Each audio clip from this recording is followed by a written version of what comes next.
the shining city of Troy, a place of towering walls and golden light, lived a princess whose beauty was shadowed only by her sorrow. This was Cassandra, daughter of King Priam, sister to the great warrior Hector and the star-crossed lover Paris. But Cassandra's destiny wasn't one of battle or romance. It was to see what others could not. From a young age, unsettling visions haunted her sleep. She would wake up trembling, describing fires, battles, and deaths yet to come. Her family brushed it off as a child's overactive imagination, but someone else noticed. Apollo, the god of light and prophecy. One afternoon, in a sun-drenched temple, he appeared before her. He offered her the ultimate gift, the power to see the future. In return, he asked only for her love. Cassandra was intrigued, but as she looked into the god's blazing eyes, a sense of danger washed over her. She saw a power that couldn't be trusted, and she refused him.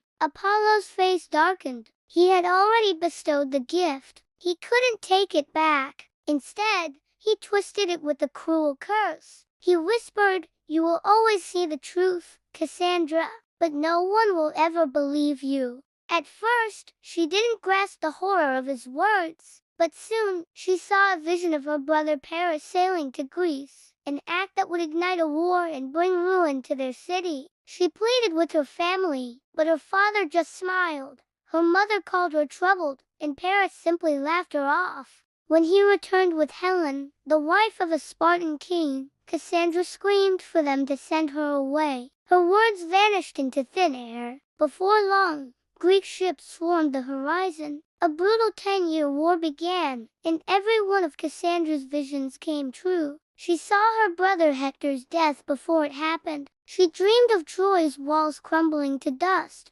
Each morning she cried out her warnings, and each morning, her people turned away, dismissing her as mad. Then, one day, the Greek army was gone. In their place stood a colossal wooden horse. The Trojans gathered, debating its meaning. A gift, a peace offering? Cassandra ran forward, her eyes wide with terror. "Burn it!" she screamed. "The Greeks are hiding inside." The crowd just laughed. Another priest, Glaucon, also warned them, shouting, "Beware of Greeks, even bearing gifts." But moments later, sea serpents dragged him and his sons into the waves. They signed the Trojans, disastrously misinterpreted as divine approval of the horse. They dragged the wooden giant into their city and celebrated their supposed victory. That night, while Troy slept, Greek soldiers crept out from the horse's belly, opened the gates, and the hidden army poured in. The city was consumed by fire, just as Cassandra had foretold. She fled to the temple of Athena,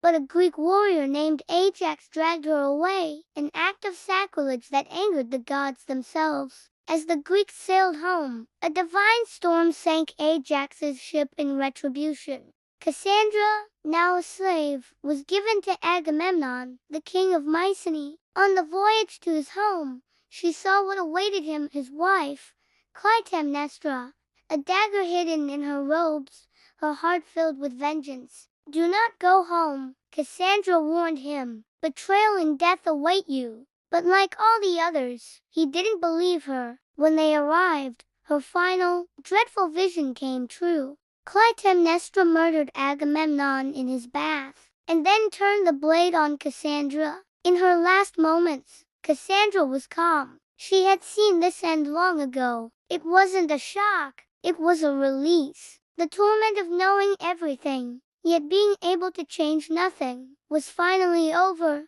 Today, the name Cassandra symbolizes a tragic truth-teller, someone who sees what's coming, but is destined to be ignored. Her story is a powerful reminder that truth is powerless if no one is willing to listen. So the next time you hear a lone voice of warning that everyone else dismisses, remember Cassandra of Troy. The prophet is cursed to be unheard.